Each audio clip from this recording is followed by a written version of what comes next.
Cuando mi hija Elena me llamó para hablar de las vacaciones familiares, su voz tenía ese tono alegre y calculado que, con los años, había aprendido a desconfiar. Era viuda desde hacía una década y a mis 65 años había construido una vida tranquila y ordenada. Mi casa estaba pagada, mis rutinas establecidas y mi paciencia para los dramas familiares, casi agotada. Nos encantaría que vinieras con nosotros, dijo Elena, suspirando como si la sola idea de invitarme fuera un acto de inmensa generosidad. Pero claro, mamá, tendrías que cubrir tus propios gastos.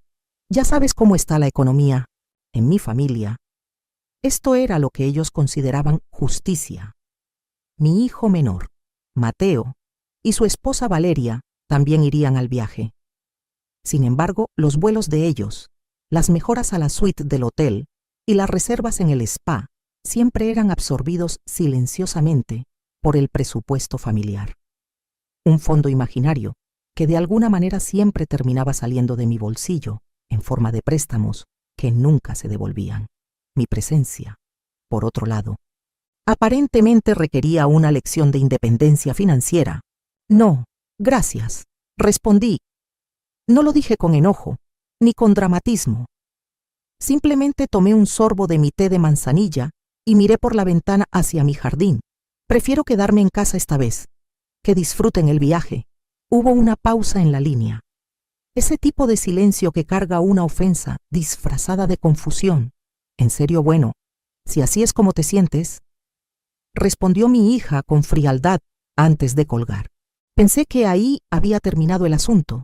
Me levanté para ir a la cocina y comenzar a preparar la cena. Pelé un par de zanahorias, corté cebolla y puse agua a hervir. Fue entonces cuando la pantalla de mi teléfono, apoyado en la encimera, se iluminó con una notificación, luego otra y otra más. Eran alertas de mi aplicación bancaria, vuelos de aerolínea, depósitos para un resort de lujo, paquetes de spa completos, más de $12,000 en cargos que yo no había autorizado, procesados en los últimos 20 minutos. Al principio, por una fracción de segundo. Pensé que mi cuenta había sido hackeada por un extraño en Internet, pero luego abrí el detalle de las transacciones. Las reservas de los vuelos tenían nombres muy específicos: mi hija Elena, mi hijo Mateo y mi nuera Valeria. Me quedé mirando la pantalla. No estaba sorprendida. Y eso era lo más triste de todo. Durante años, mi familia había confundido mi generosidad con debilidad. Mateo había tomado prestada mi tarjeta en el pasado para emergencias que resultaban ser consolas de videojuegos. Valeria siempre olvidaba su billetera cuando íbamos a cenar. Y Elena, bueno, ella siempre justificaba todo diciendo que la familia se ayuda. Pero esto cruzaba una línea abismal. Esto no era manipulación envuelta en culpa. Era un robo a plena luz del día, con protector solar incluido. No grité, no lloré, no llamé a mi hija para exigirle una explicación, ni a mi hijo para suplicarle que cancelara todo. Ya había pasado la edad de mendigar respeto. Con las manos completamente firmes, me senté en el taburete de la cocina. Abrí mi aplicación bancaria. Seleccioné la primera transacción y presioné la opción disputar cargo por fraude. Hice lo mismo con la segunda, la tercera y la cuarta. Luego, fui a la configuración de seguridad y deslicé el botón rojo que decía congelar tarjeta. Finalmente, cambié todas mis contraseñas de acceso y solicité que me enviaran un plástico nuevo. El sistema me confirmó que los fondos serían retenidos y devueltos a mi cuenta tras la investigación interna del banco. Todo el proceso me tomó menos de 10 minutos. No hubo necesidad de abogados, ni de demandas, ni de escenas dramáticas en los tribunales. Solo un par de clics que devolvían el control a quien realmente le pertenecía. Apagué la pantalla del teléfono, lo guardé en el bolsillo de mi delantal y volví a la estufa. El agua ya estaba hirviendo. Añadió la pasta y continuó cocinando mi cena, saboreando una paz interior que no había sentido en mucho tiempo. Ahora, solo era cuestión de esperar a que ellos llegaran al aeropuerto. El primer mensaje llegó a la mañana siguiente. justo cuando estaba regando las hortensias de mi entrada, era de Elena. Las tarjetas están siendo rechazadas en el mostrador del aeropuerto. No nos dejan hacer el check-in. ¿Qué hiciste? Miré la pantalla, limpié una gota de agua de la hoja de una planta y escribí una respuesta lenta y precisa. Lo que me sugeriste ayer, Elena. Solo estoy pagando mis propios gastos. Mi teléfono empezó a sonar inmediatamente. Lo puse en silencio y lo dejé sobre la mesa del recibidor. Durante las siguientes horas, la pantalla se iluminó docenas de veces. Llamadas de Elena, de Mateo, e incluso un mensaje furioso de mi nuera Valeria acusándome de arruinarles el año. Sus reservas de hotel habían sido canceladas por falta de pago válido y los billetes de avión no fueron emitidos. Las vacaciones soñadas habían terminado antes de cruzar los controles de seguridad. Esa tarde, escuché el motor de un coche estacionarse bruscamente frente a mi casa. Eran Mateo y Valeria. Venían arrastrando sus maletas, con los rostros rojos de indignación. Resultó que, para financiar sus gastos diarios en el viaje, habían alquilado su propio apartamento por 2 semanas a unos turistas y ahora no tenían a dónde ir. Entraron usando la llave de repuesto que Mateo siempre había tenido. «No puedo creer que nos hayas hecho esto», gritó Mateo desde el pasillo, dejando caer una maleta pesada que rayó un poco el suelo de madera. «Nos humillaste frente a toda la aerolínea». Yo estaba sentada en mi sillón de lectura, con un libro abierto en el regazo. Levanté la vista, sin alterar mi expresión. La única persona que usó dinero ajeno sin permiso fuiste tú, o tu hermana. Si necesitan quedarse aquí unos días, las reglas son simples, limpian lo que ensucian y respetan mi espacio. Si no, la puerta es bastante ancha. Valeria me miró con los ojos entrecerrados, claramente esperando que yo cediera ante la culpa de ver a mi hijo en la calle. Pero yo no me moví. Desde el primer día, Valeria decidió que la mejor forma de castigarme era tomar el control de mi territorio. Como no pudieron ir al resort, decidieron que mi casa sería su hotel personal.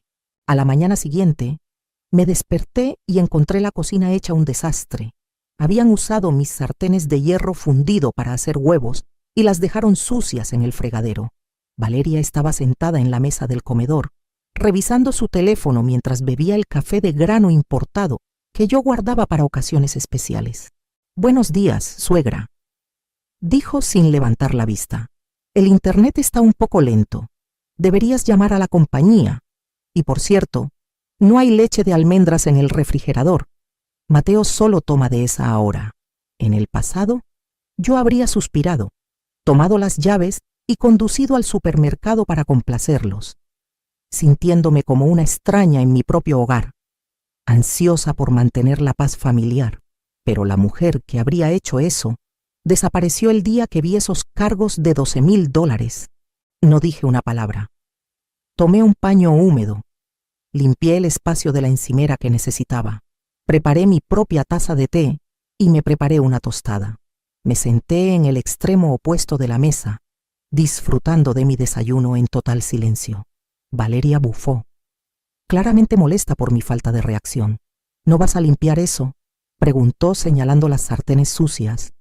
«Yo no las usé», respondí suavemente. «Cuando terminen de lavarlas, por favor asegúrense de secarlas bien. El hierro fundido se oxida». Me levanté, lavé mi taza, la guardé y me retiré a mi habitación. Esa misma tarde, mientras ellos salían a caminar quejándose de lo aburrida que era mi zona, yo tomé medidas. Fui a la tienda de electrodomésticos del barrio y compré un refrigerador pequeño.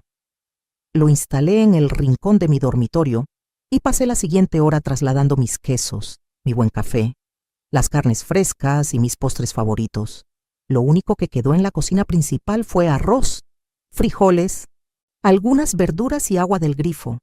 El grito de Valeria desde la cocina se escuchó hasta mi habitación a la mañana siguiente. «Mateo, ¿dónde está toda la comida? Aquí solo hay cebollas y un paquete de pasta barata». Salí de mi cuarto, ya vestida para mi caminata matutina, y pasé por la cocina. Los dos estaban parados frente al refrigerador grande. que ahora se veía dolorosamente vacío, con la puerta abierta de par en par. «Mamá, ¿qué pasó con la comida?», preguntó Mateo, con ese tono de niño confundido que a sus 32 años ya resultaba patético. «¿Hiciste limpieza?».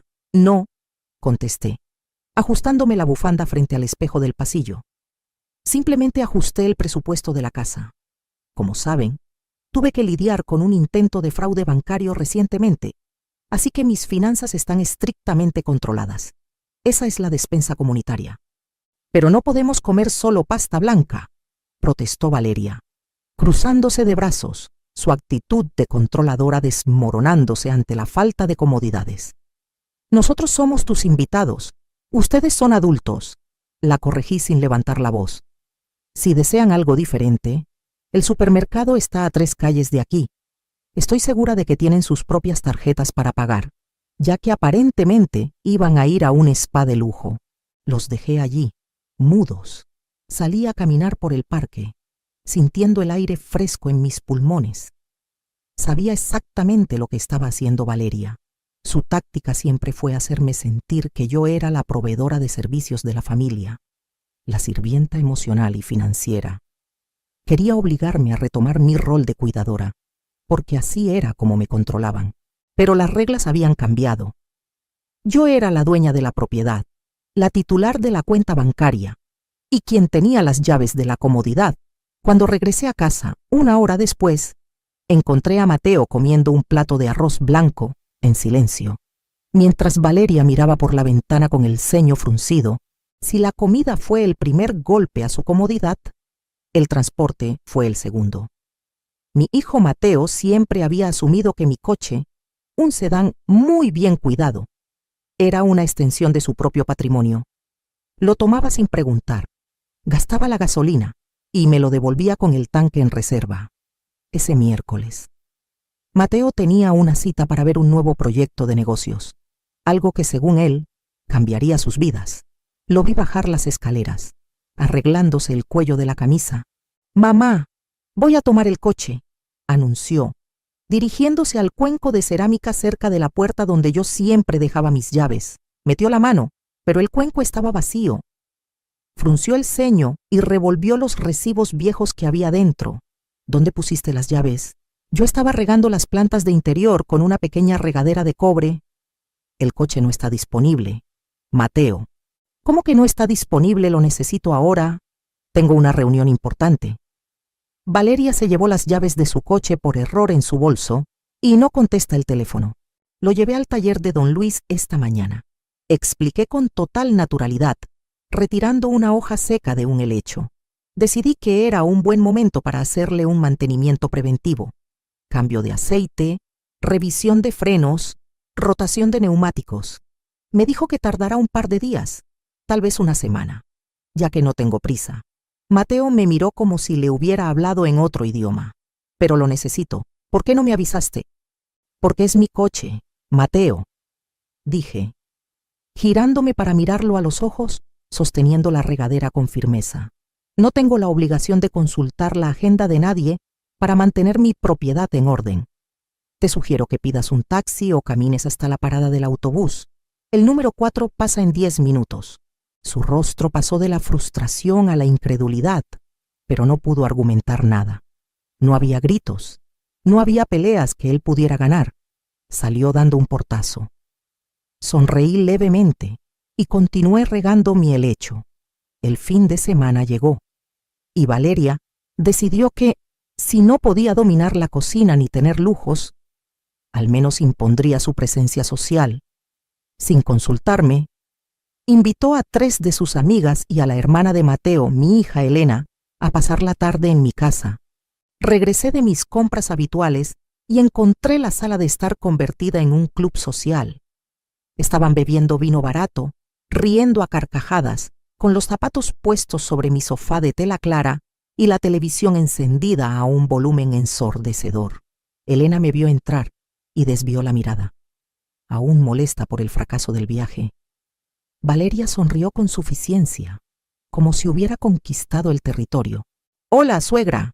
Decidimos hacer una pequeña reunión para levantar los ánimos», gritó Valeria por encima de la música. Esperaban que yo me pusiera nerviosa, que me retirara a mi habitación sintiéndome desplazada, o que hiciera una escena histérica que las hiciera quedar como víctimas. No hice ninguna de las dos cosas. Caminé con paso firme hasta el centro de la sala. Dejé mis bolsas en el suelo. Fui directamente al enchufe principal detrás del mueble y desconecté la televisión y el sistema de sonido. El silencio cayó pesadamente en la habitación. «Disculpen, señoras», dije con un tono cordial pero de acero, dirigiéndome a las amigas de Valeria. «Es mi hora de descanso y en esta casa no se permiten zapatos sobre los muebles. Les ruego que bajen la voz, o mejor aún, continúen su agradable reunión en un lugar público». Luego me giré hacia Valeria. «Y si derramas una sola gota de ese vino en mi sofá, la limpieza profesional saldrá de la cuenta bancaria de tu esposo». Tomé el cable de alimentación de la televisión, lo enrollé tranquilamente y me lo llevé bajo el brazo. Las amigas de Valeria se miraron, incómodas, y comenzaron a recoger sus bolsos murmurando excusas. En menos de 5 minutos, la sala estaba vacía. Valeria se quedó sola, roja de humillación, sin una audiencia ante la cual hacerse la víctima. A la mañana siguiente, noté algo inusual en mi estudio. La silla de mi escritorio estaba ligeramente corrida y uno de los cajones donde solía guardar mis extractos bancarios no estaba cerrado del todo. No habían robado nada de valor. Pero el mensaje era claro, estaban buscando. Querían mi nueva tarjeta de crédito, o tal vez algún documento financiero que les permitiera justificar que yo les debía dinero. Quizás buscaban el efectivo que guardaba para emergencias. Su desesperación estaba nublando su juicio. Lo que no sabían era que, desde el día que congelé la tarjeta, había alquilado una caja de seguridad en mi banco. Todos mis documentos importantes, mi testamento modificado, mis tarjetas de respaldo y mis joyas estaban seguros allí. En los cajones de mi escritorio solo había manuales de electrodomésticos y recibos viejos del supermercado, pero no iba a permitir que se sintieran con el derecho de hurgar en mi intimidad. Esa misma tarde, fui a la ferretería local. Compré una cerradura de puerta con teclado numérico. No necesité llamar a ningún especialista. Las instrucciones eran sencillas y siempre he sido hábil con las herramientas.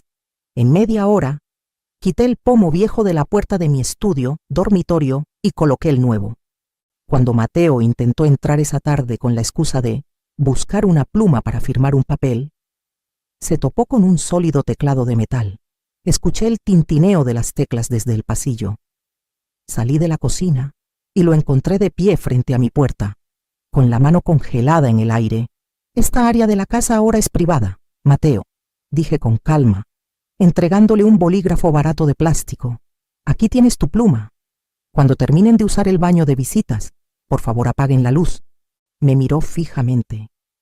Fue en ese momento cuando noté que la realidad finalmente lo estaba golpeando. Yo ya no era su madre incondicional y sacrificada. Era la propietaria de la casa. Y ellos eran simplemente inquilinos indeseados que estaban a punto de agotar su tiempo. Había llegado el momento de que se fueran, pero, fiel a mis nuevos principios, no iba a iniciar una discusión agotadora ni a suplicarles que se marcharan. Simplemente iba a hacer que su estancia fuera físicamente insostenible. El jueves por la mañana, a las 7 en punto, el timbre sonó. Entraron 3 hombres vestidos con monos de trabajo, cargando cubos de pintura, lonas de plástico y lijadoras eléctricas. Eran de una empresa de reformas que había contratado la semana anterior. Los guié directamente a la habitación de invitados, donde dormían Mateo y Valeria. Abrí la puerta de golpe. La pareja dio un respingo en la cama. Desorientados y medio dormidos, «Buenos días», anuncié, con una energía que no sentía pero que proyecté a la perfección. «Levántense, por favor. Los pintores necesitan empezar». «¿Qué pintores, mamá? Son las 7 de la mañana», balbuceó Mateo, frotándose los ojos. «Así es. Hace tiempo que quería convertir esta habitación en mi cuarto de costura y lectura. El color crema ya me tiene aburrida. Vamos a pintar todo de un tono lino. Y van a lijar el suelo hoy mismo», expliqué, mientras los trabajadores comenzaban a cubrir los muebles con plástico grueso, ignorando la presencia de mis ocupantes. «Pero no tenemos dónde dormir», chilló Valeria, agarrando las sábanas contra su pecho mientras el polvo del lijado comenzaba a flotar en el aire. «El sofá de la sala es bastante cómodo si le ponen una manta», sugería amablemente. «Y les recomiendo que guarden su ropa en las maletas para que no huela a químicos. El trabajo durará unos 5 días. Habrá mucho ruido. Les pido disculpas por las molestias». Salí de la habitación, cerrando la puerta a medias para escuchar el caos. La lijadora eléctrica arrancó con un ruido ensordecedor. Sonreí. No había argumentos contra una dueña de casa haciendo mejoras en su propia propiedad. La incomodidad práctica es un maestro mucho más rápido que la moralidad. Soportaron el ruido y el olor a pintura durante exactamente 24 horas. Dormir en el sofá de la sala, comer arroz blanco y tener que caminar hasta la parada del autobús fue demasiado para el ego de mi hijo y la arrogancia de mi nuera. El viernes por la tarde, los vi arrastrando sus maletas por el pasillo. Valeria ni siquiera me miró. Estaba escribiendo furiosamente en su teléfono, probablemente quejándose con sus amigas sobre la terrible suegra que tenía. Mateo se detuvo en la puerta principal. «No tenías que tratarnos así», me dijo. Su voz ya no tenía enojo, solo una mezcla de derrota y victimismo crónico. «Somos familia». «Exactamente, Mateo, y la familia se respeta», respondí desde el marco del pasillo. Cruzada de brazos, las vacaciones se pagan, los préstamos se devuelven y las casas se cuidan. Cuando entiendas eso, podemos tomar un café. Que tengan un buen viaje de regreso». No esperé a que respondiera. Cerré la puerta suavemente tras ellos y pasé el pestillo. Más tarde, esa misma noche, Elena me llamó, seguramente para darme un discurso sobre cómo había destruido la unidad familiar. Dejé que el teléfono sonara hasta que saltó el buzón de voz. No tenía ninguna obligación de escuchar quejas de quienes intentaron robarme. Mi casa estaba en silencio, un silencio profundo, limpio y absoluto. Caminé hacia la cocina. Preparé mi cena usando los buenos ingredientes de mi refrigerador privado y me senté a comer en la sala. Los trabajadores se habían ido por el día, dejando un leve pero fresco olor a pintura nueva. No hubo una gran celebración. No hubo una reconciliación de película donde todos aprendieran su lección y lloraran abrazados. La realidad es que mi familia probablemente nunca entendería el daño que intentaron hacerme. Pero por primera vez en mi vida, eso ya no me importaba. Había marcado un límite claro, construido no con palabras vacías, sino con acciones inquebrantables. El control era mío, la paz era mía, y esta casa, finalmente, me pertenecía por completo.